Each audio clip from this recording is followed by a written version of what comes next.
I like Let me see. to have all the P's. Well, you got them because we're live, and We're live, we have You like 1080 scan in P's. and we PP on you. So did somebody go live with the wrong resolution, Tio? Is that what happened? I don't know, but the studio that we see in StreamYard on our side, we look crisp, we look great. I can Yeah, we see all do. the wrinkles in Abe's face. I can count the Right. dots on Chuck's freckles, and well, I'm not going to talk about Jim. And on YouTube, it just looks all like somebody put a pair of pantyhose over the lens or Like something we're like that. being on a potato. I'm looking you at have it on to- YouTube right now. We look, I mean, other than, apes in the picture, we look You gotta damn look at it on good. a Scepter monitor. It But you looks can even adjust the worse. resolution in YouTube. Yeah, it's set Anyhow. to 1080p. Just trying to make it the best experience possible for our viewers. They got to see us in all our glory. Yeah. Anyhow, today we're going to talk about Meshtastic, and so we brought in an expert, our friend Danny from the BrokenSignal channel. You can find a link to his channel down in the description box, or Jim will post it in the chat, and you can click on it and see what he's got going on over there. But I met Danny a little while back. He is a member of the YCARS, the York County Amateur Radio Society, down in the Carolinas. It's in South Carolina, right? Correct. And it's one of the oldest clubs in the United States, right? Yeah. And, I'm one of the newest members, so I don't know. so you're one of the newest members of much the about oldest the club. So you don't know the history. Yeah. I lived there for 15 years and never joined the club. Kind of a introvert, but then finally decided to join the club, and it's been wonderful. They're a great group of guys, and a lot going on with that club. I'm surprised that so many people who don't live in that area are members of the club. Like my buddy, other Andy, he's out in like Iowa or something like that, and he's a member of the club.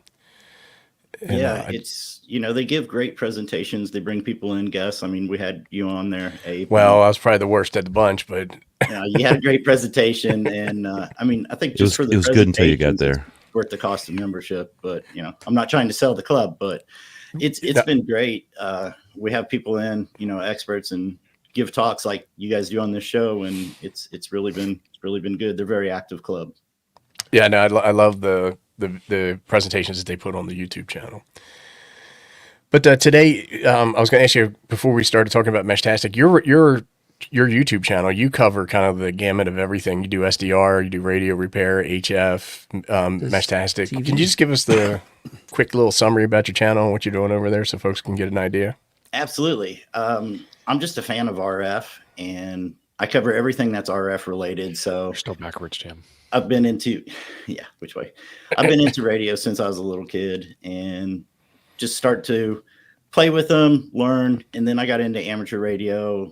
I love shortwave radio. I love to rebuild radios. So I decided to start sharing that passion and try to give what little knowledge I have out to the community. We have a great community online through clubs. So I just want to try to give back and share what knowledge I do have, but mainly just sharing the passion for radio.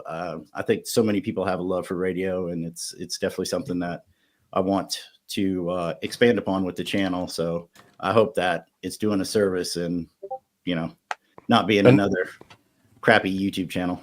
No, you do a great job with it. So to everybody who's watching along in the chat, go ahead and check them out and see if you like it. All right, but today we asked you to talk to us about Meshtastic because it seems to be getting ever more popular and ever more confusing. So Absolutely. Meshtastic has been exploding in growth. We've seen a lot of growth with it in the UK, and now stateside, we're getting a lot of growth here. There are some challenges stateside versus the UK just because of our land span. We have so much more land, so we find challenges in that. But we'll try to dive into it. It's kind of one of those get the horse before the cart before the horse situations. So I'm not really sure where to jump in. So we'll just kind of jump into it. And if anybody's got questions, make sure to ask. We'll try to cover it all. We can go pretty deep into it. Well, on this show, be prepared for somebody to ask a goofball, incoherent question that you cannot understand what the intent of it, and then expect try and a translate. 180-degree counter argument to any point that you make. That's typically. That's when I say, okay, here's the documentation. Go read it. Yeah. So here is you're sharing some stuff here, right? Is this Yeah, did I kind do of that right? Yeah, give a visual and give me some notes on it. So we'll get started on it. So the question is, what is Meshtastic? It started as an open source project using LoRa technology to use on small, inexpensive little radios. We're talking $20, $30 radios, low power, to create an off-grid mesh network for communication, to cover basic communication tasks. So we'll jump into this on what frequencies. Currently here in North America, we're on the 900 megahertz band, which is ISM. We're allowed up to about 1 watt, 30 dBm of transmitting power or irradiated power. Europe's got their own frequency, but we also have privileges at 433 megahertz if you're a ham radio operator. But there's one catch on that. If you're a ham radio operator, you cannot use the encryption. So you have to, when you set up the device and you say, I am a ham, it turns encryption off, but it can also increase the power a little bit. But we don't, let's see, if you're an amateur radio operator, you do get to use more power than what we have listed there as 0.01 watt. But like I said, you can't use the encryption.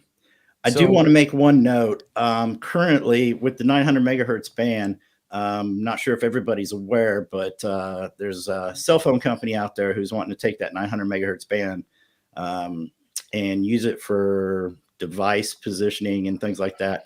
So they're petitioning the FCC currently to try to get control of that band.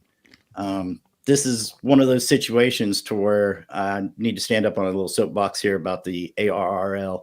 I know there's a lot of controversy going on with it, but they are the only organization right now who is fighting to keep our rights. And maybe you don't use the 900 megahertz band, but there's a lot of innovative technologies that start in the higher bands like that and then filter their way down after they've been proven technologies. And the 900 megahertz band is one of those bands that there's a lot of experimentation with different technology with radio. So it's definitely something that, excuse me, that we need to support the ARRL to keep those rights so we keep that technology coming in. Yeah, a lot of people get upset about that, and I'm glad you brought it up. I was actually talking to somebody over at the league about this particular thing. You can go to their ARRL website and you can read their response to the FCC and to the petition that was filed by this cell phone company. And I think you make a great point, because just because you don't operate on 900 megahertz doesn't mean that you don't reap the rewards of the development that takes place there and then comes down to lower bands. And band preservation is probably one of the most important things that the league does for us as amateur radio operators. This same argument happened, 15 years ago around 220, right? And we ended up losing portions of 220. And what happens is that hams don't put a lot of money into lobbyists, and they don't have a strong financial backing. And these giant cell phone these globalist cell phone companies ruining the world. Yeah, big cell. They're going to win every time. So we need to put up as much resistance as we can. So great point, Dan. Yeah, I mean, I was reading that a lot of ham technology got kicked off of around the 440 megahertz and got pushed up to the 900. And now it looks like they might lose the 900 megahertz range. So, where does that go? So it's definitely something that everybody needs to get behind and support. But I'll stop my rant on that. I'm not here to rant. Yeah, thanks for bringing it up. The ARRL, but I thought that was a valid point. So you mentioned something, and I wanted to ask you a question about this. So the crypto thing, if we don't tell the thing we're a ham and we're using the crypto on the other band, on the 915 band, I mean, it seems like there's a hair-splitting thing there, right? If you use 433, you're not supposed to crypto and you can't. And if you use 915, you can, even if you are a ham? It's the power level. Power level. Correct. If you're running ham radio power levels, licensed amateur power levels, then you can't be encrypted. But if you're on 433 and you're running unencrypted and you're running 0.01 watts and you're using your ham call sign as your name identifier, you can be encrypted, because it's the same thing that happens with your Gmail account, for instance. Like your km9g@gmail.com. Gmail's encrypted. I'm not using my ham radio privileges to send it. I'm just using km9g as my identifier on Gmail. I'm not using my license over there. So it's a really weird gray area. None of us are your lawyer, and if you call the FCC, they're just going to be like, we don't have time for you. It's against the law, and that's not the truth, but that's the way they are. Yeah. Well, if you're operating under your call sign, you're operating under Part 97, and Part 97 says no encryption. In Gmail, that was the example I was relating. Well, I don't know about. So you're saying if you did Gmail over Meshtastic, you're sending encrypted traffic, right? No. So like people have like I have my web address, km9g.com, and I have my email, km9g@gmail.com, and my website is encrypted and my Gmail is encrypted, and they both use my call sign as my name, as an alias, but not as a ham operator. Yeah, but there's a distinction there. Yeah, but I think that comes down to you're not transmitting your Gmail over the radio bands. Exactly. So if I'm on 433 at 0.01 watts with my ham call sign, I can do encryption. If I'm at 0.02 watts with my ham call sign, I can't. I believe that to be correct. Yes. It's very, very narrow distinction, but it's a lot of hair splitting. Yeah. It's once you state on there that you are a ham, then your ID, you need to use your call sign for your ID, and then you can increase the power. But if you want to run under that power limit with the legal limit, you don't even have to identify that you're a ham. You could use whatever identifier you want and then use encryption. Right. So it comes down to the power limit that you're using. We'll talk about confusing. Then the last sprinkle of confusion on there, we're talking effective radiated power and not PEP. Right. So that's a whole nother can of worms. And that's going to trip a lot of people up because, when you get one of these radios, the first thing it's going to come with is this little stubby antenna, and they're not going to radiate nothing for power. And what a lot of people do then is they start to build a node, and then they get one of these collinears. Well, this has definitely got more gain. So you're increasing the power of your radio. And I mean, they get crazy to even Yagis. I've got a Yagi back there in the closet that's claims it's 20 dB, but it's not. It's lower. It's probably about 8-10 dB. But 8-10 dB, now you're out of your power limit to be legal. So yeah, it's effective radiated power. And I agree with Ape. I bet that trips up a lot of people. They've got that Yagi up there running his hams and blasting out. Absolutely. Well, if you run 433, you could potentially modify or use a 70 centimeter Yagi, right? That does have a ton of gain, and then there you are blasting out the power. That's what I'm saying. Yeah, I'm gonna have to get out my M2 EME antenna and try that. But you probably won't get anybody in the North America. Rotate the dish around. That's right. Yeah, absolutely. So a question that you might hear is how far can you transmit? And as amateur radio operators, we know this is a loaded question because there's too many factors. Some of the factors that do affect Meshtastic is bandwidth, spread factor, coding rate. Bandwidth, we all know what bandwidth is. So Meshtastic takes the entire ISM band and cuts it into sections. I think there's about 104 slots in the 915 megahertz range to use to transmit your message. With bandwidth, you can say, okay, I want to use more slots when you set the bandwidth.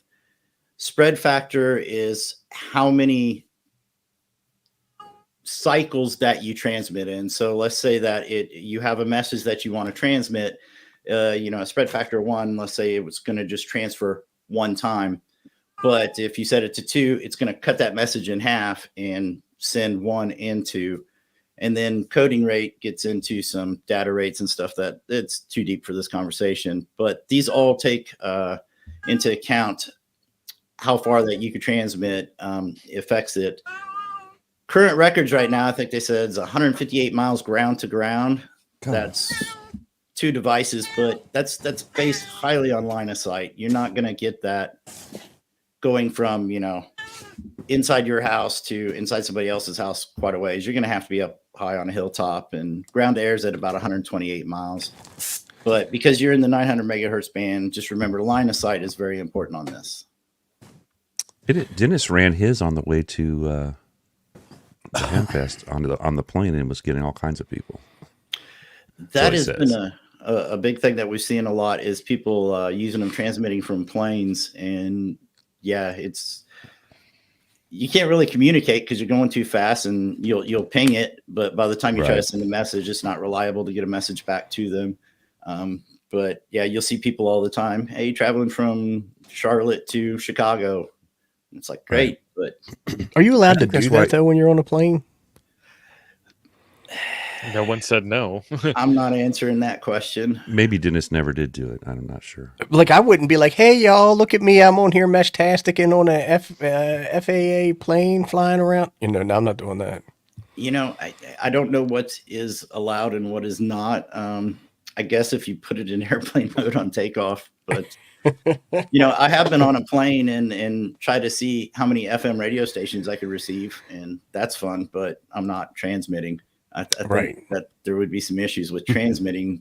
I think the biggest thing is you don't get permission. You need to get permission.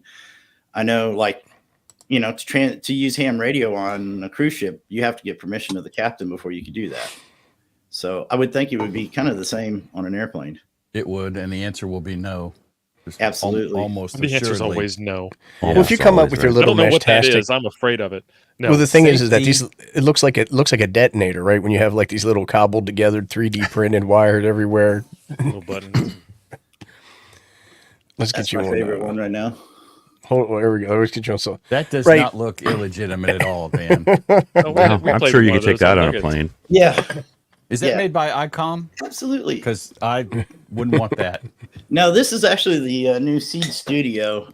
This is a development board that they sent me. I think it's called the WIO Tracker 1110.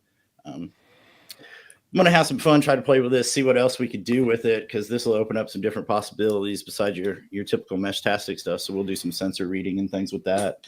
But I hope their documentation is better than the Elecro stuff that we messed with. Oh my God. Looks exactly the same. I'm sure it's, I don't know. But yeah, if somebody tried to get on a plane with that before I was a ham and knew about things like RF, I would call the cops. I'd be like, this here person got themselves wires, boards. It just doesn't look legitimate at all. Absolutely. I mean, I've traveled with the RTL SDR, and you pull that out, plug it into a computer, and start scanning the airways on an airplane. People start looking at you funny. It's awesome. Right.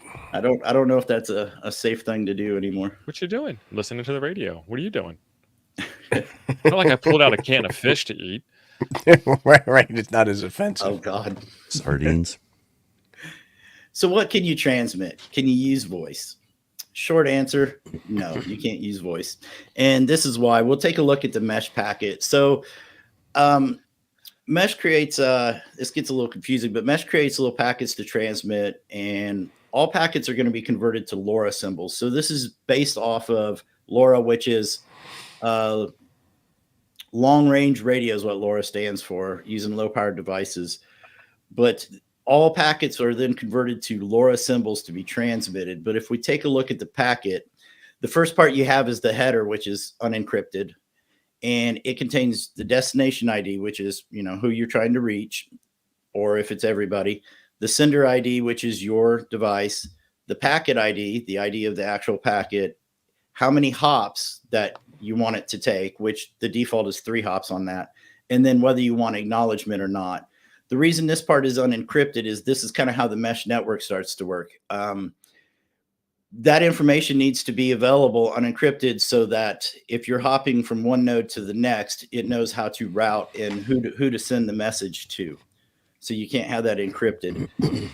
Then there's the sub packet, which is encrypted. Your sub packet could be unencrypted, encrypted with AES 128 or AES 256 encryption key. The default public key right now is AQ ==. So that's if you're using like the long fast channel, which is a public channel. We'll get into that a little bit later, but that is the shared encryption key. So everyone on the mesh, this is when you want to communicate with everyone. But what limits what you can send is the character limit. Depending on the spread factor and the settings that you set, your characters are limited anywhere from 51 to 22 bytes. At 22 bytes, you're not going to be able to send voice communications or pictures or things like that. That's just too much data. So you're really limited on the amount of data that you can send. So basically, all you could send right now is text messages as far as alphanumeric characters, maybe an emoji, but that's about it. You could do sensor data and stuff like that. We'll get into that in a little bit. But it's a very small amount of bandwidth that you, or a very small amount of characters that you're actually able to send with Meshtastic. So voice is definitely out. So what else can you transmit? Well, if you're using devices like the Heltec, wherever that went, the Heltec V3, or any of them that have like a GPIO, you can start to connect sensors or build your own sensors. Maybe you want to do like a mailbox sensor with a switch in there that, hey, when you get mail, it sends you a message saying, hey, you got mail. That's possible with this. A lot of these devices, some of them you can get that has like this seed tracker has temperature, barometric pressure, humidity, GPS data. It can send that information across the mesh network to be read. And then you could also interface these through command lines. So you could send, tweets that you receive. You could write Python scripts to take any kind of data that you want to input and send it across there. But you just have to keep it down under that character limit that we talked about earlier. So we could take Jim's Taylor Swift news feed and then send that over Meshtastic. You high, old man. Absolutely. I did catch that. He has it under a different name, but yes, definitely send that across. The only Taylor Swift is my kid listens to, and I don't listen to it. Right. If it ain't Sabbath, it's crap. What about SDR tools to decode meshes like the header? That's what Chris Bricker's asking us. What was the question? Can you use like SDR tools to decode mesh? To decode meshes like the header? I am not sure on that. I know a lot of people are using Node-RED right now to be able to decode messages, but I haven't dug into that. So that's definitely something to look into. If you could figure out a way to apply that public key, right, then you could probably decode that. Yeah, I think if it's encrypted with 256, good luck. You're not gonna be able to do an encrypted one, but you could do decrypted one. Oh, there's a link for you. The cranky Linux user, huh? Awesome. That's like every one of them. Yeah, there's a lot of things that people are doing with it. BBS, you remember BBS? Someone was trying to write or did write a BBS. Yeah, Rob had it at Huntsville Hamfest. Digital lecture. So, I mean, there's a lot of applications you could do with this. They're using this in conjunction with ATAC, which is kind of cool. But, maybe this isn't the best radio solution, or maybe it is. It depends on your needs. Well, I think that people get excited about Meshtastic and then they want to apply attributes of amateur radio to it, where they're like, hey, can I use voice? And no, you can't. And the other one is, how far am I going to get? Can I get DX to China? And no, you're not. But for its intended purpose, it's actually pretty awesome, right? It's just that maybe we don't try to make it single sideband and HF radio. Absolutely. I think you need to, stick with what it was designed for. I think I remember reading that the original developers of this were outdoor enthusiasts and like paragliding. Correct me if I'm wrong on this story, but I could have swore I read this somewhere that they were into paragliding, and a lot of times they would land in remote locations that didn't have cell coverage, and they wanted a way to send messages and their location to each other to be able to communicate and come back together, which this was a perfect solution for. Were there tools out there that you could do that with? I mean, absolutely. You could grab a biofang and communicate that way.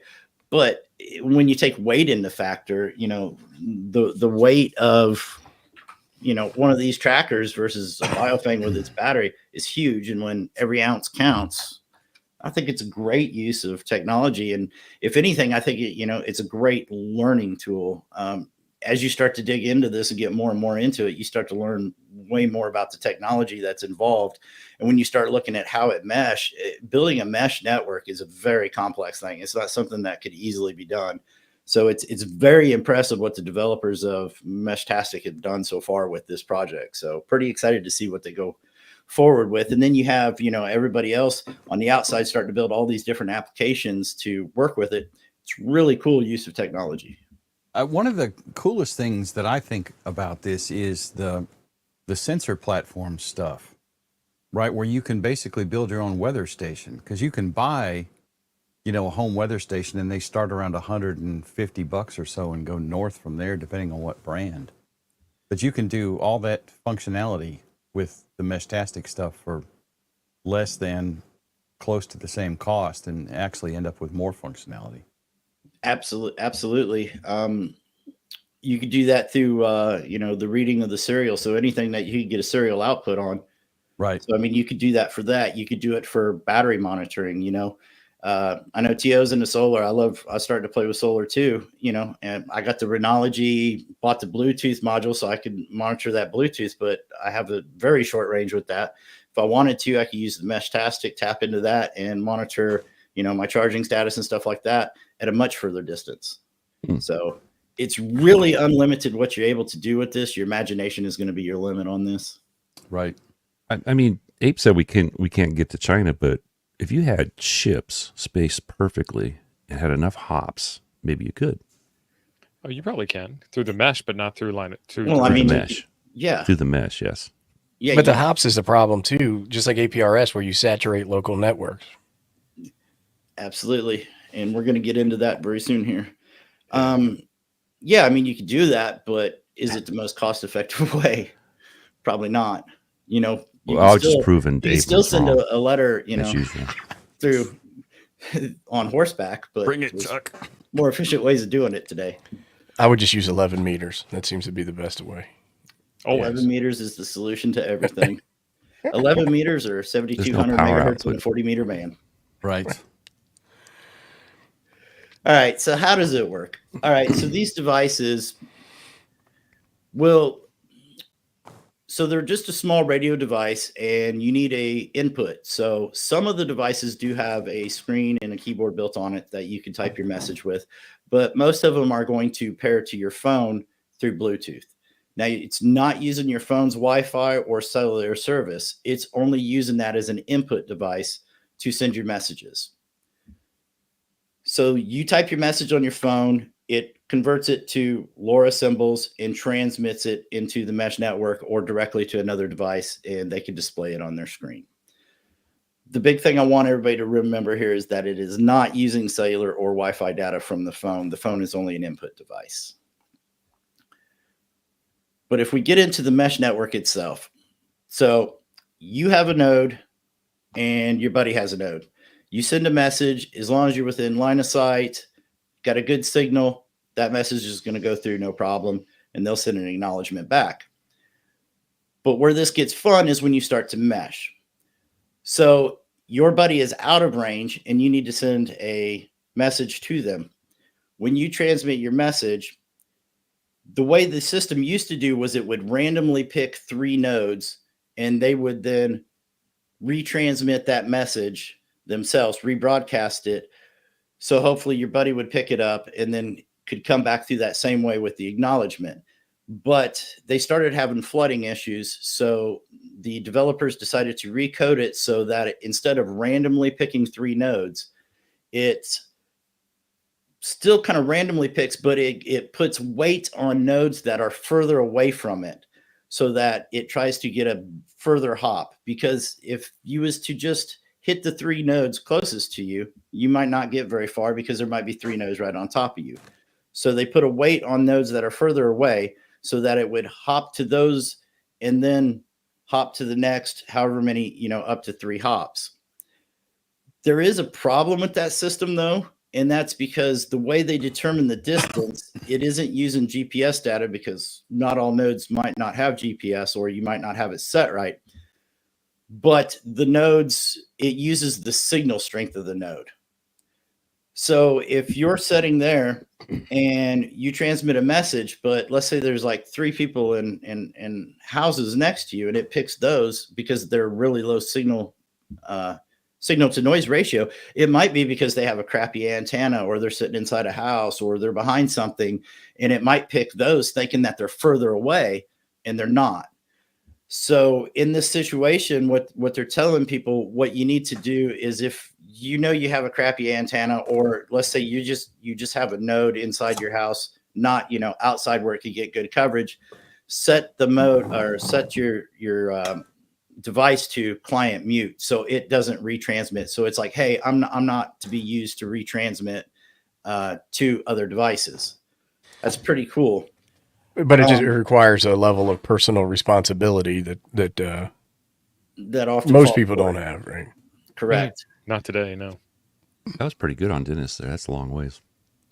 But so when you look at that, so it will send it to the farthest, and it can do that up to 3 times.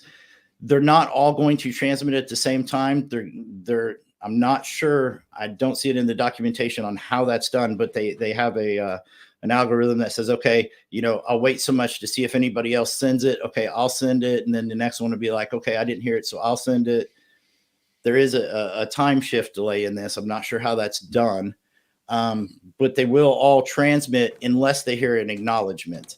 Once it reaches the intended destination, they will then retransmit an acknowledgement, and it'll try to come back through the same chain. Once that acknowledgement's been received, then there's no more hops to be done. Does that make sense? Or it does. How long does a transmission take? I wouldn't think very long.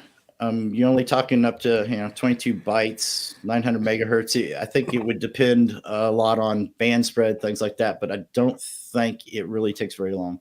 So it's not like JSA call where it takes forever, right? Oh no, I mean it's almost instant. If we can reach each other and you're on the other side of town, I send a message. It's pretty quick. Cool. Now, one thing that is nice is repeater nodes. So if you have a node up on a tower, let's say you got it up on a 40-foot tower, you've got good line of sight to everybody below in the city. That node needs to be set as a repeater node. And repeater nodes will be given priority when a message is sent. So you're trying to send your message. It says, oh, hey, here's a repeater node over here. It's going to send your message up to that repeater node to be broadcast out, because theoretically that's at a higher location that could see everybody. So repeater nodes are given priority. Interesting thing on the repeater nodes is with Meshtastic, you're seeing a lot of, reminds me of the old pirate radio days where people hide transmitters. So you're seeing people build these devices, put them in like PVC pipes, try to camouflage them, and sticking them up in buildings. I heard one guy was putting one on a cell phone tower. Highly don't recommend people do this. Don't put a transmitter somewhere without permission. But people are getting pretty creative on how to hide these nodes in public places. I've seen them put in solar lights. I've seen them put in birdhouses. So interesting ways to build repeaters. Yeah, our friend Ziggy made one, and he put it on top. I think it was a flagpole that he put it on. But it had a little solar panel in there and everything, and it was self-contained. He didn't get any traffic on it, though, but I think he got one message. but it was cool. WTF are you doing? Florida man. Get this off my flagpole. Yeah. And get off my lawn. All right, so we'll talk about channels next. When you get your device and you set it up, after you flash the firmware if you need to, it's going to create a default channel, and it's going to be put at channel 0, called a long fast channel. This is the public channel. So if you create a channel, you're going to give it a channel name. So for the public channel, you want to leave this one alone. It's called long fast as the channel name. The PSK, that is where your encryption key comes in. So as I said, for the public one, you want to use AQ ==.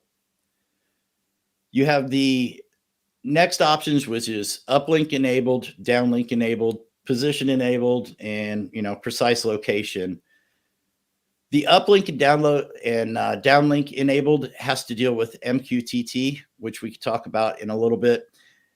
The position enabled, that's whether you want to broadcast your GPS, and then because of privacy concerns, you might not want people to know exactly where your device is. So you could do precise location, or if you have precise location turned off, it'll just kind of give the general area. Hey, I'm over here, but I don't need you to know that I'm in my house. So if you want to create a channel, there's primary, secondary, and then disabled channels. The primary channel generally is going to be used for the public channel. This is the first channel in the list. You can move it, but it's best to keep it the first channel on the list. The primary channel is also the one that's going to be sending out your packets. Meshtastic, since you're on the mesh, it's constantly sending out, or it's pinging out, hey, I'm a node here, and this is my location, battery, strength, things like that. That's going to be all sent out on the primary channel. So a secondary channel would be, let's say, Coffee and Ham Radio is going to the Ham Fest and they want a private channel to communicate with just each other on. You would create a secondary channel. You could give it a name. Hey, Taylor Swift fans, set your encryption key, share it with each other. And then you could communicate on that channel privately away from other people. That is going to be on a secondary channel.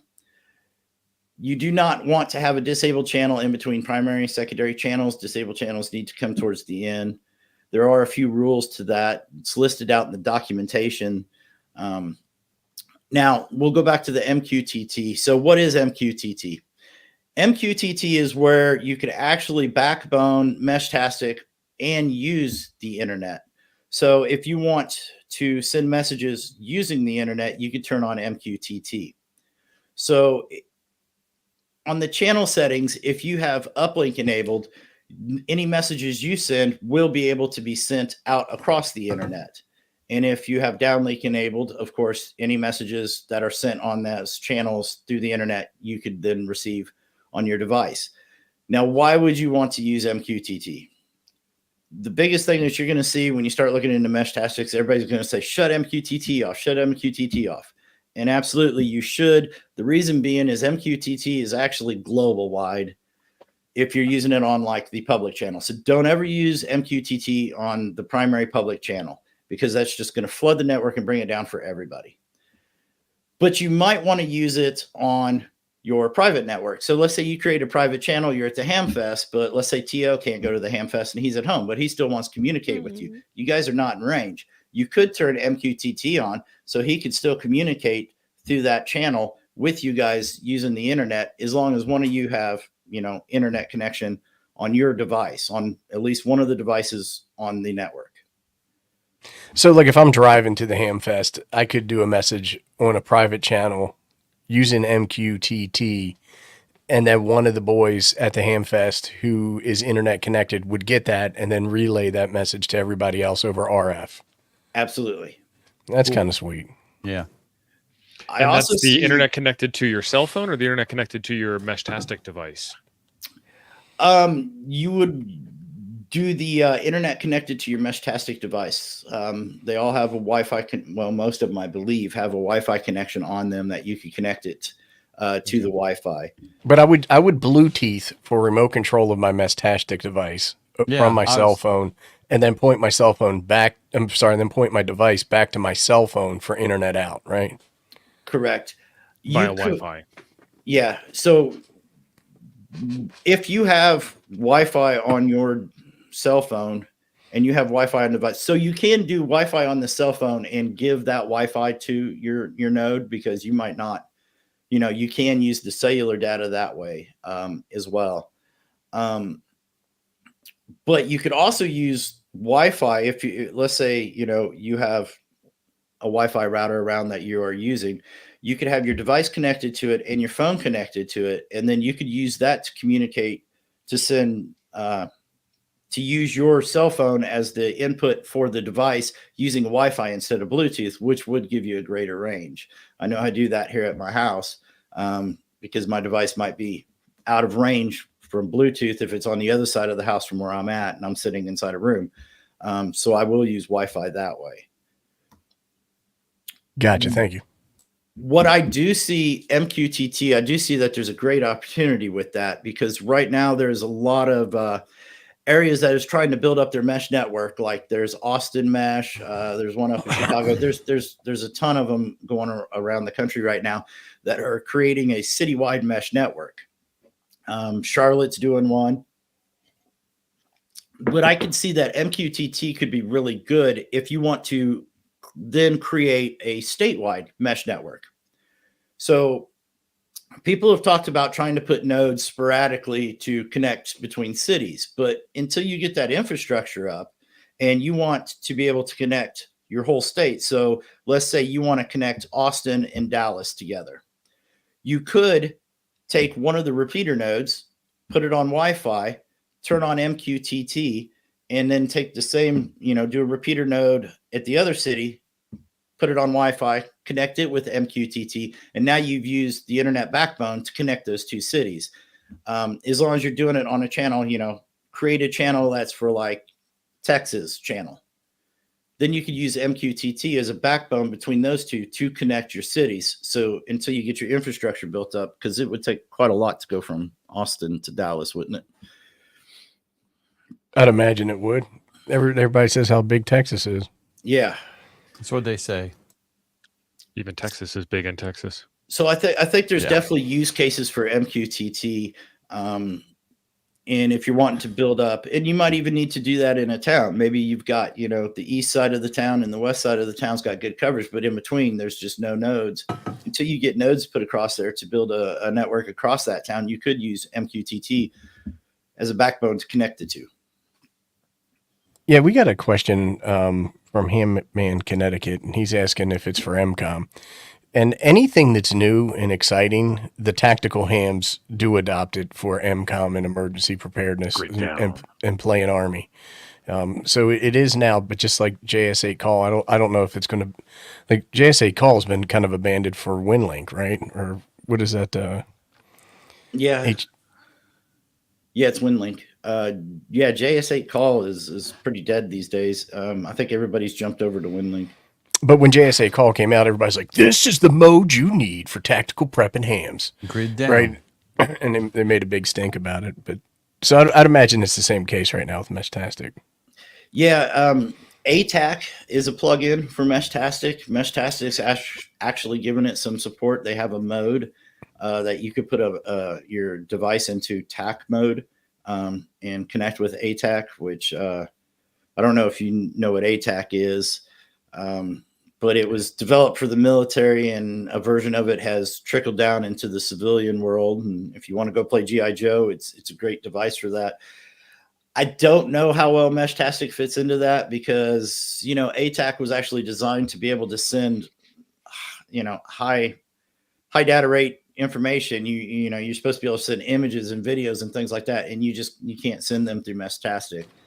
But as far as, GPS locations and simple text messages, you could send that through ATAC with it. It's really cool integration, but I would think that there's better options than Meshtastic to be using with ATAC. They're saying the developer of JSA call disappeared.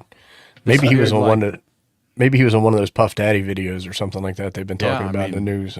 Was he testifying against a former president from the 90s? I mean, 'cause you know how those people disappear too. Did he know Jeffrey Epstein? That's the question. He disappeared like quit developing, or disappeared like vanished? Off the map. He went off the grid. Off grid. He probably went off grid, got tired of answering all the questions. If I develop something like that, everybody's going to be trying to contact you. I can't get this to work on my Windows 95 computer. Well, right. I got Everything a else driver is fine. problem, but that's not related to this. Before I move on, is there any questions on channels? No, great job so far. Thank you. There's a lot of information. It's a little deep dive into this. We did have a question. Ape wasn't checking the question pool. Ham Till It Hurts asked this a while back, but you were on a roll. Question: along with encryption, is there compression to optimize packet use? I'm not sure on that. I believe that's going to be handled through the LoRa because, like I said, they convert everything over to LoRa symbols. So it's probably in that process. Through the documentation that I've read, I haven't seen anything on that, but I'm pretty sure that they just let the LoRa handle that. And 22 bytes, it's not like you're getting a lot of compression anyway. Yeah, I mean, it's not much data, but I would think that because all of the data is being converted to LoRa symbols, I'm sure it's being done on the LoRa side if there's any compression available. So what is Meshtastic good for? Meshtastic, like I said, because you're not going to get very far distances, things like that. I do think that it's very could be very handy in sporting events. Let's say you go to a NASCAR race. I don't know if you guys been to NASCAR races, but your cell service there, because there's so many thousands of people, gets drugged down that they actually bring in what's called a mule, and it's a portable. Think of it like a portable tower, a portable repeater. They'll set up these mules for cell service, but that doesn't always go smoothly, and sometimes they get overloaded as well. And you'll find that you can't text your buddies. So if you got, the coffee and ham radio crew is going to go to a race or any sporting event, and you want a reliable form of communication, the roller derby. The roller derby. You could use Meshtastic to send your information to each other, and you could also track each other on the map, GPS location. So sporting events is a good use for it. Outdoor activities where cell service is sporadic, of course, like I talked about the paragliding, or if you're out camping, there's no cell service. This is great for that. We're also seeing it used for tracking devices. Let's say you have a farm and you got 3 or 4 tractors out there, if you lucky enough to be Jeremy Clarkson or something. I love that show, Clarkson's Farm, by the way. But you could track which equipment's out in the fields and where they're at using Meshtastic. So there's a lot of uses for Meshtastic in that way. As far as for an off-grid emergency communication, possibly. I mean, it depends. If you have the network set up, it could be used for that. But as hams, we have much better tools to use for that.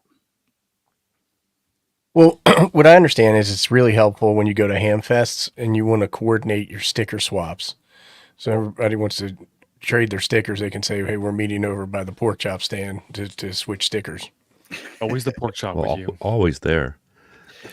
Why else would you go to Dayton if not for the pork chop sandwich? I get 2. I put one in my pocket and keep it for later. Yeah, it's not a bad idea. It makes you smell with the barbecue sauce on it, right? Oh yeah. Nothing beat the pocket pork chop sandwich. Yeah, I took Meshtastic. I took a couple devices up. I set up a repeater node and then took the seed cap with me because I was testing it out to use Meshtastic at the Shelby Ham Fest in Shelby, North Carolina. And there was probably about 10 people. I saw 10 other nodes show up on there, but people weren't even using it. So I don't know. We'll see. I think it's a great technology. It's definitely fun to play with. You can learn a lot from it. But as far as utilization, we don't have the saturation like they have in the UK. The UK is such a small area. I think it's like the size of Texas, that with all those bigger people. Than Texas. Do what? Texas. It's bigger than Texas. No, it's not, is it? I don't know. I'm just saying that to irritate the Texans who are always about it. Ask Siri. Alexa, is the England bigger than Texas? The England. Texas wins. She shut down on that. She must be British. I spent my childhood growing up in Houston, so I'm a Texas fan. So, but anyhow, the UK is a smaller island comparable to some states, and you have a very dense population, and Meshtastic took off a lot earlier there. So if you're in the UK and you buy a Meshtastic device and you set it up, and the first thing you're going to want to do is send a message. Hey, hello, can anybody hear me? There's probably going to be somebody around to hear you, and they're going to reply. You're going to see nodes. But here in the United States, we are so broad. Absolutely. Chico. That's a pretty good. I mean, each section, if you open it up, has a lot of nodes.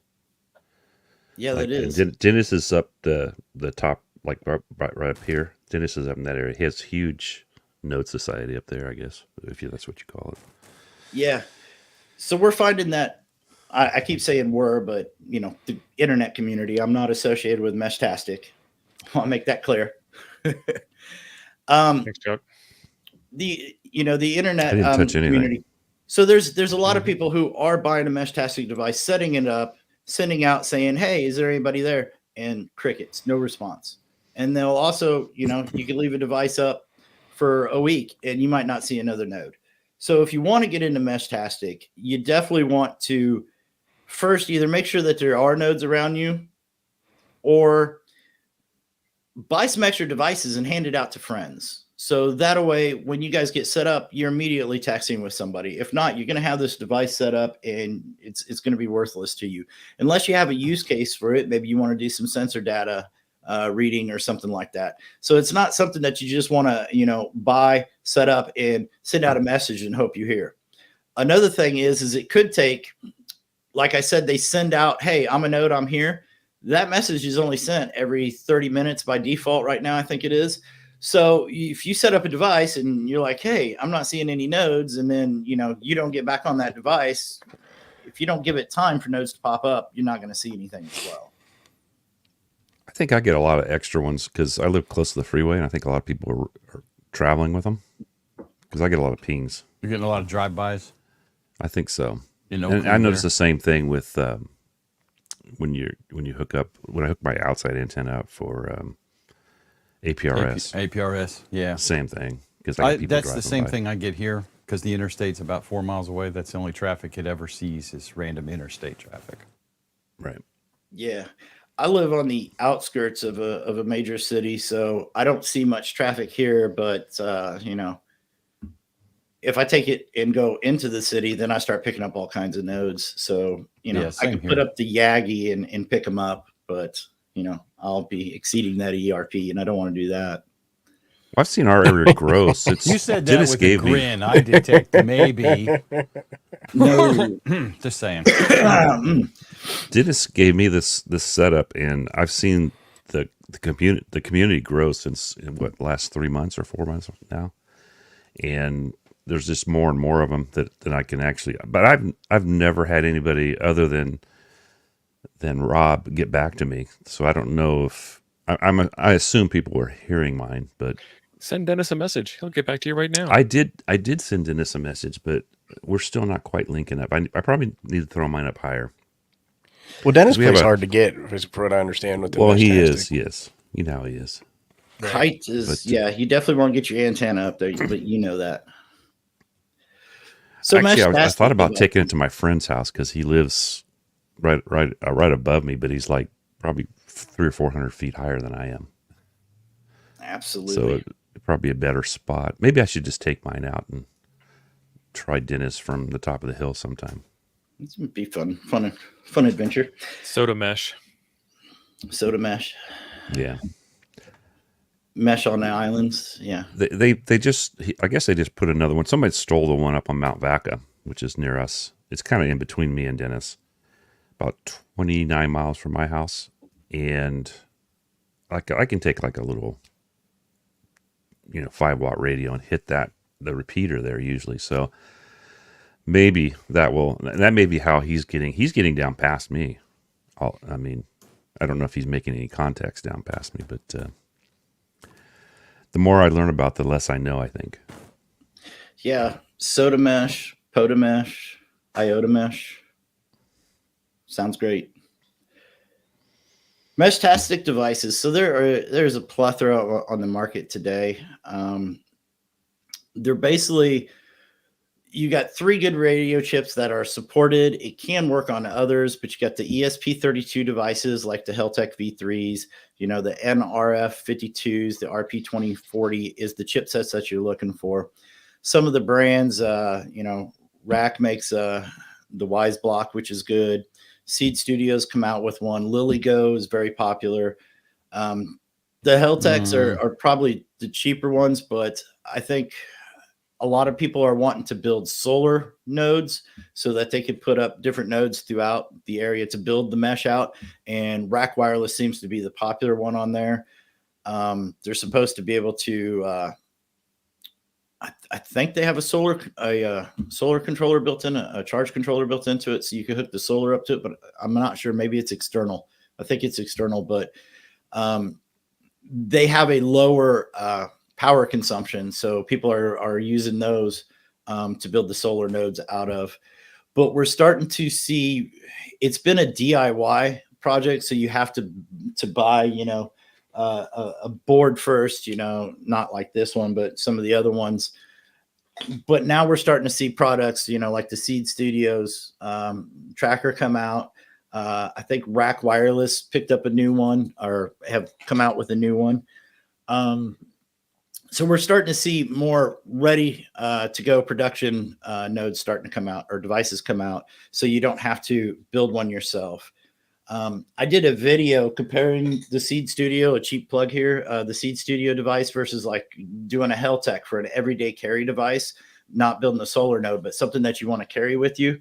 And when you start to run the numbers, you actually find that at $39, I think these are now, it's actually cheaper to buy one that's pre-built than having to buy the Heltec, the battery, get a case, put a GPS module on it. That come up to like $50 to $60.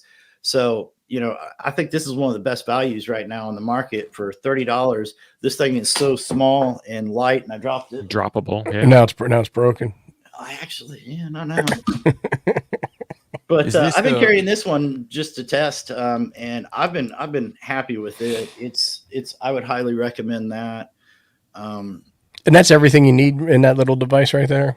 Everything I need is in it. It's the batteries in it. It has a little charging port on the back that the cable connects with magnetic, because it's in a water resistant case, not a waterproof, but water resistant. So you can put this on your backpack and let it dangle out. And if it rains, it's not gonna affect it as much. It'll shed the water off. It has internal antenna. Has an internal antenna inside of it. You could probably see it right there's the antenna. Yep, sure can. Can you send a link to Jim privately, because he wants to buy one? No. Absolutely. No? Absolutely. I can see it in your face, Jim. I can see it in your I've got face. enough Meshtastic stuff here already. But It looks like Jim's about to make a purchase right now. You can tell he's looking. Plug. Well, this is link. the Seed Studio stuff. I was trying to find the dingus that Danny was showing us earlier. This is what you're talking about right here, Danny, right? No, that's the DIY bomb thing one. you held up. If you go to products, okay, Seed Studio makes a lot of stuff. Yeah, they do. It's probably under internet things, right? Is that an option? I can't read them. No, it's not. No, let's see. Go back to their homepage. Just click on the Seed Studio there. Go to the homepage. Scroll down a little bit, and you should see Meshtastic. Yep. Card Tracker T1000E. The T1000. The T1000. Try it again. Well, it's down at the bottom. It changed tabs. It made a new tab. I had to reshare it. But yeah, at $39.90, they're on pre-order right now. But I think they're a great value for what you're getting, and I've been trying to carry it around every day to test it out more. And it's definitely my go-to. It's lightweight, water resistant. Everything's built in it. You don't have to worry about that. Range is probably a little lower than if you built one with an external antenna, but you're on a mesh. So how much this range is the are same you kind of dingus as a Heltec, like the V2 or the V3. What was that? The whole Meshtastic unit. It's the whole Meshtastic unit. Everything's in it. You only need to connect it to a phone or tablet for input. That's nice. That's cheaper than the Heltec too, by far. The Heltec V3s are running for about $29 right now, but that's not with a battery, not a case. I got one for like it $8. doesn't have GPS. I mean, you got to put a GPS module on it. Yeah. But you said I thought yours the doesn't V2 work. was like about $70. No, the Heltec V3 is $29 on Amazon. Okay. I could have swore I do have the V3, and I got it. I thought I got it for less than $10. I thought I got it for 70, so I don't remember. I could be. Listen, I don't know what I'm talking about, so it's very likely that I'm making that up. Yeah, so this is the Heltec V3. That's what I got, and I'm gonna go check my purchase history. I got the V2 from MusiWorks with all the fancy built in. That's why.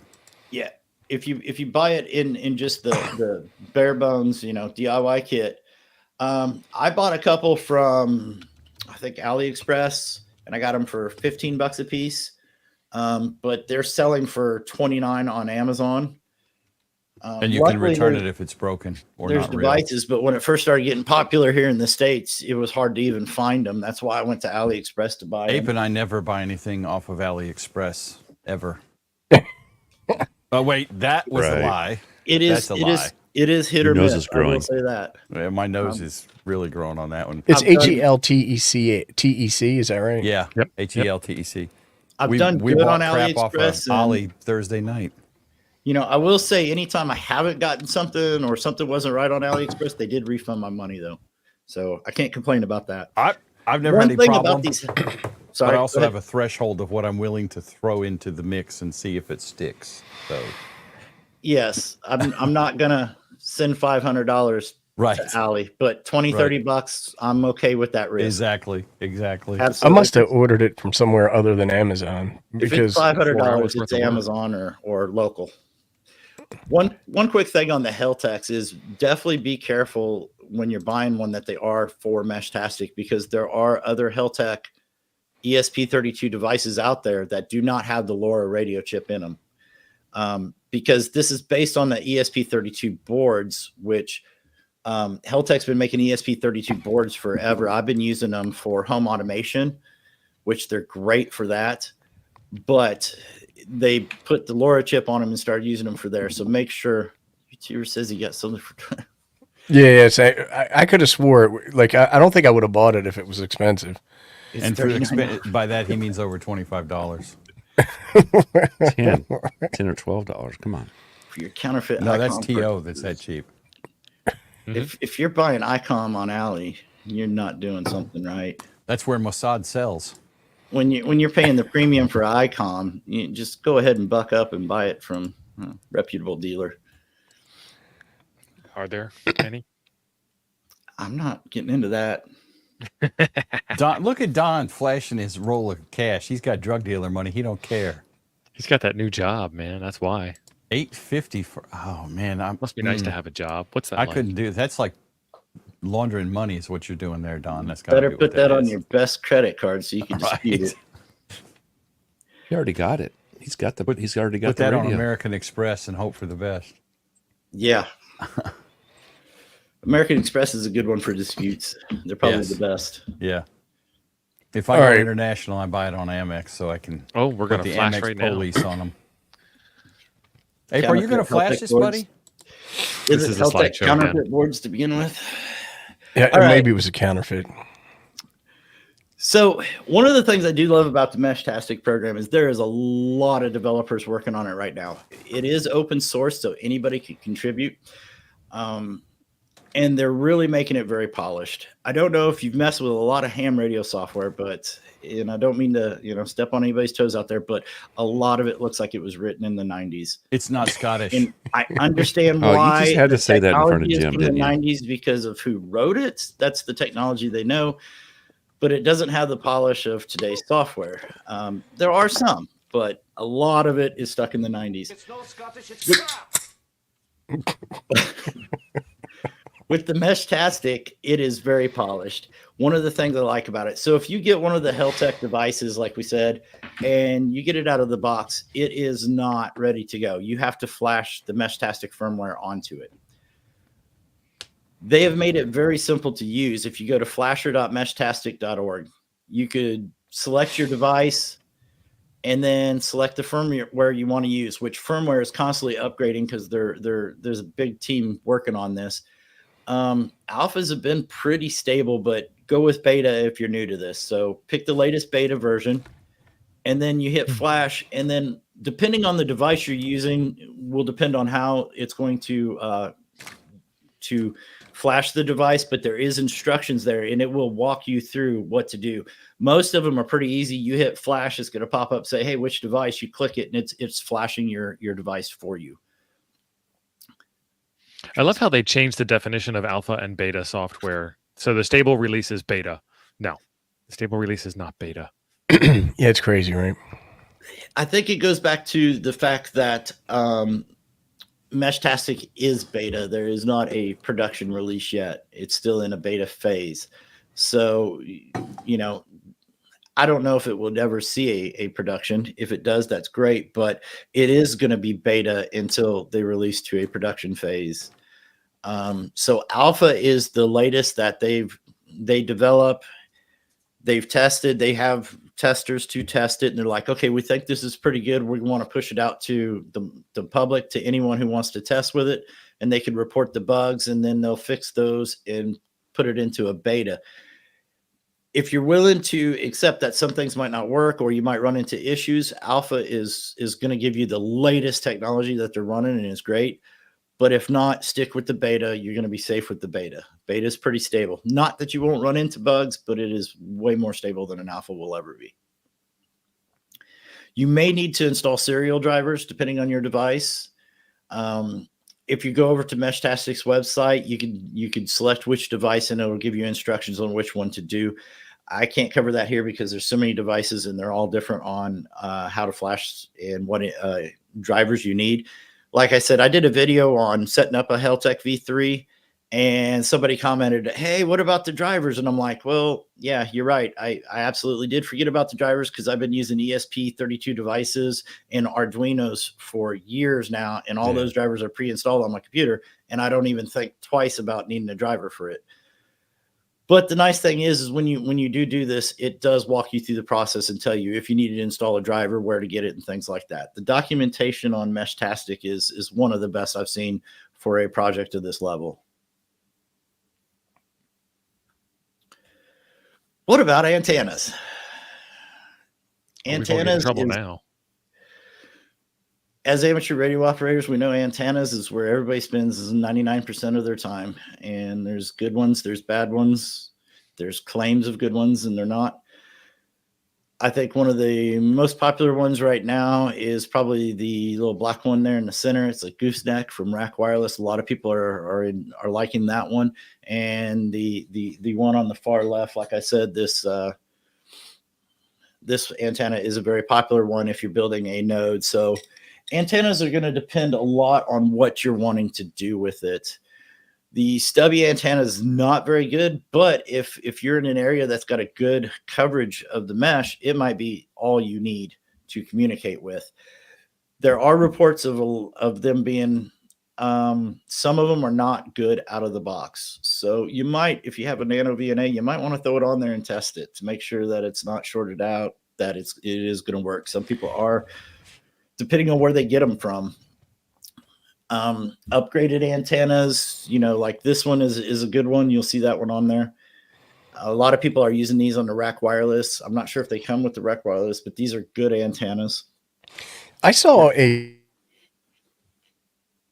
video where this guy bought a bunch of cheap ones off of like Amazon, and he X-rayed them. And inside they were like total pieces of junk in most cases, where they were like new extreme Chi-Com laser pointer, and they were trying to sell them. But I think that was Andy Kirby. He's done a lot of great videos. That was Andy.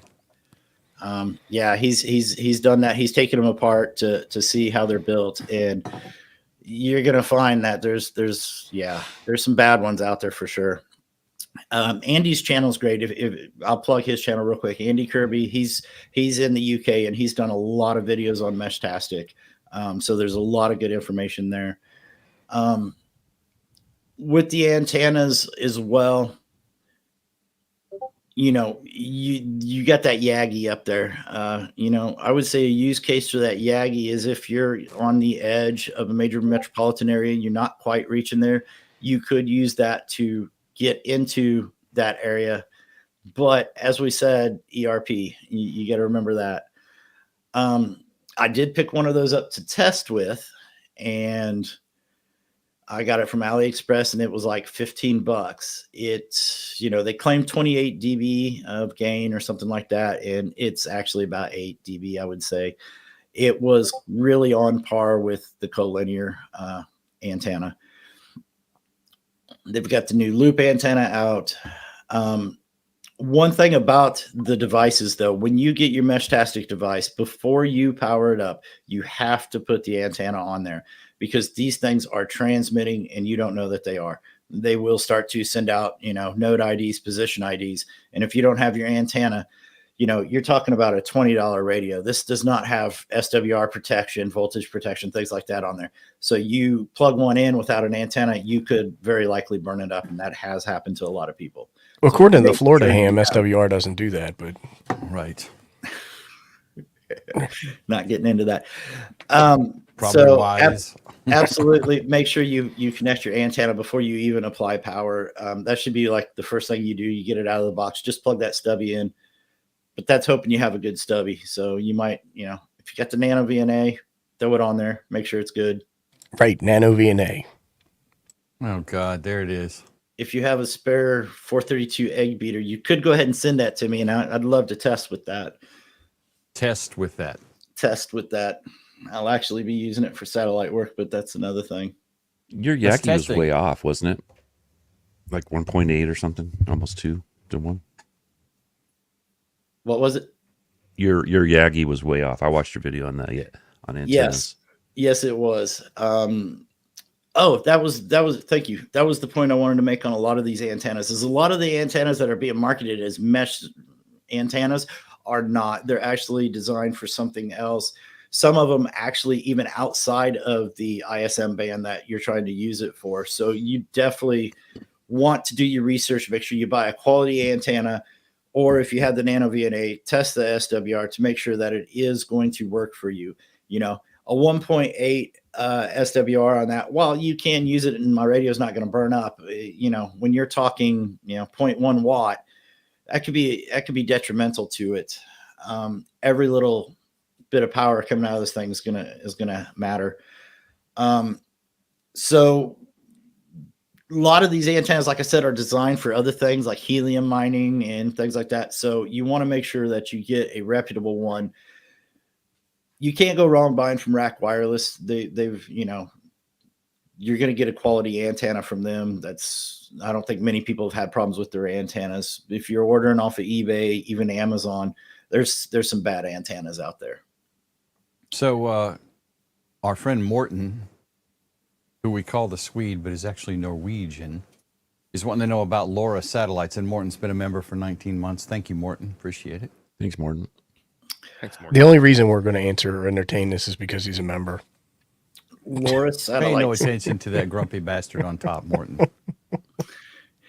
Meshtastic does not have anything to do with LoRa satellites, but you can take the Heltec V3 and reflash it with software to use on like TinyGS, put TinyGS on it and communicate with LoRa satellites using these devices. So Meshtastic is really like an application layer or presentation layer above the LoRa underlayment. Correct. LoRa is more like the network layers. Okay. Because I think there's talking almost like he's a real IT professional there. I'm not an IT person, jackass. I'm smarter than the average IT person. So when T.O. and I started playing with whatever those dinguses we had on Nuggets, Steve, I don't remember. Yeah, it was LoRaWAN. LoRaWAN. We never had much luck with those things, but it was also the documentation was missing. Right. What documentation? Exactly. You're talking about the Illigos or whatever they were. Yeah. They reached out to me, and I fortunately consulted with T.O. and he's like, "Don't do it, bro." Way. I do want to make a clarification there. When we're saying that Meshtastic uses the LoRa, Meshtastic uses LoRa radios and LoRa symbols to transmit. It does not use the LoRa WAN network. It has no association with that. So there's a LoRa WAN, I think it's called, network out there. It is not on that. So it's not using that network to communicate. It's just using the LoRa radios and the LoRa symbols. Gotcha. So Jim's premise was wrong then. Yes. He's getting text messages right now. He's probably getting the grocery list he's got to go pick up from the store. I'm sorry, were you saying something? Because I wasn't listening. We were correcting your mistakes. So, all right. It What was about an cases? analogy.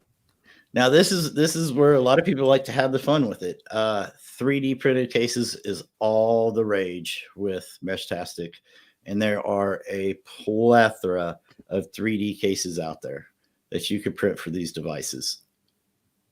So you could buy them already printed. You could print them yourself, whatever you want to do. Meshtastic, a gateway drug. All right, now that I got everybody hooked on Meshtastic. When I saw Meshtastic, and the reason I got involved with it was, one, I love technology, and I'm like, hey, a new radio technology, I want to go play with it, see what it's about, how does it work, let's take it apart, and that kind of thing. But I quickly realized, hey, there are a lot of people who are getting involved with Meshtastic who are not amateur radio operators. And as you know, we need to get more amateur radio operators into the mix. So can we use this as a tool to bring people over? And absolutely, I believe you can. With Meshtastic, you start to learn about off-grid communications, antenna designs and use, frequency allocation, bandwidth, and so on. These are all things that, is right in our world. So why can't we start to use Meshtastic and bring people over? I think that this is going to be very interesting coming up because, like I said, with the cell phone companies trying to take over the 900 megahertz band, what's that going to do with Meshtastic? Because Meshtastic operates in that band. If, you go down to the 400 megahertz band, you're losing a lot of power and your networks are going to drop significantly. But what if we bring those people over into amateur radio? So I've been telling people of amateur radio clubs, get into Meshtastic, teach your people how to use it. You already have a tower set up, throw a node up on there and help your community out. So you could start to bring in new users. So people get started in Meshtastic and they want to start to learn more about radio. You could be like, hey, we have other ways to do this as well with even further range. So Meshtastic could be used to bring more people into the world of amateur radio. Dead silence. No, it's cool, and it's like you said, it's a great way to kind of mess with RF on a smaller scale too. Meshtastic is great. I mean, $30 for a device, not $12, $30, and no test, and you're up and operating. I mean, it's amateur radio. Amateur radio has definitely come down in price, but there was a time. I mean, when I got started in the early 2000s, to get into HF was unbearable. I mean, you couldn't.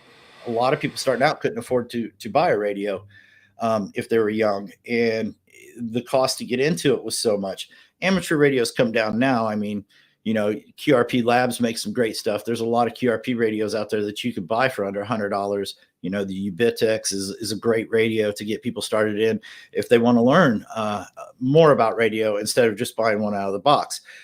I'm more of a build versus buy kind of guy. I love to build my own stuff. But if you buy things out of the box, now, I mean, you could go buy, a Kenwood for $500 that has lots of features to get you on the air today. But, you're not going to find, with the exception of, Biothings, you're not going to find $20 radios that you can get on the air with amateur radio. It just doesn't exist. Somebody's going to correct me that there is one out there, but you're in a ham club, son. That's what we do is we correct you. Yeah. But the cost of entry is so cheap on these radios right now that, why wouldn't you want to buy one and play with? So I think that's definitely great. Thank you, Doc Brad. $4.99. Yeah, thanks, Doc. Nice. Doc, I appreciate the super chat. That's all I appreciate. That's what I appreciate about you. All right, so wrapping it up, if you want to know more information about Meshtastic, like I said, this is there's a lot more to it than what we covered here. There's a lot that you could cover on this topic, and I tried to give an overview, digging in, but not going too deep. The meshtastic.org website is awesome. It also lists community groups, local groups. It doesn't have a complete list, but there is a nice list. So you can see if there's a community near you. Like I said, I think Austin Mesh has got one. There's different communities. Charlotte's started one up. Thanks, Andy. Facebook groups. So there's the Meshtastic Facebook group, which is the worldwide one. There's a Meshtastic USA group for just the United States. And then different states are starting to create their own. There's one for North Carolina, South Carolina, and then you'll even have cities. Those Facebook groups are great. And if you're on Discord, I don't use it, but I've heard the Discord is awesome for Meshtastic. If you're having trouble with your devices, it's definitely a place to go to try to get help. Awesome, man. Well, thank you. That was a lot of information we jammed into that hour in 20 minutes. It was I learned a lot, and so I appreciate it. I don't really care about the other guys, but it was definitely very cool. So thank you. Well, you learned not to buy a $12 one, right? I got to go back and see if I can find my receipt and see what it says. Absolutely. You might have got it for $12. They were cheap starting, and then for a while it seemed like everybody was discounting them. So somebody mentioned that Amazon sees a product selling and magically the price goes up. Right. After a video gets dropped on it. That's happened more than once. That happens. I mean, don't blame the YouTuber in that situation because he doesn't control the price of the device. Right. Somebody does an unboxing, and next thing you know. Right. Ape unboxed one for $12, and then next thing you know, they were 42. Yeah. Supply and demand. YouTubers don't have control of the pricing. If they did, that wouldn't happen. All right. Well, I think what I'm going to do is I'm going to hit the button. So thanks everybody in the chat. Had a great show today. And then thanks, Dan, for coming on here and educating us all a little bit. It's much appreciated. Yeah. Thanks everybody. Yep. Absolutely. Thank you for having me on. It's been a pleasure.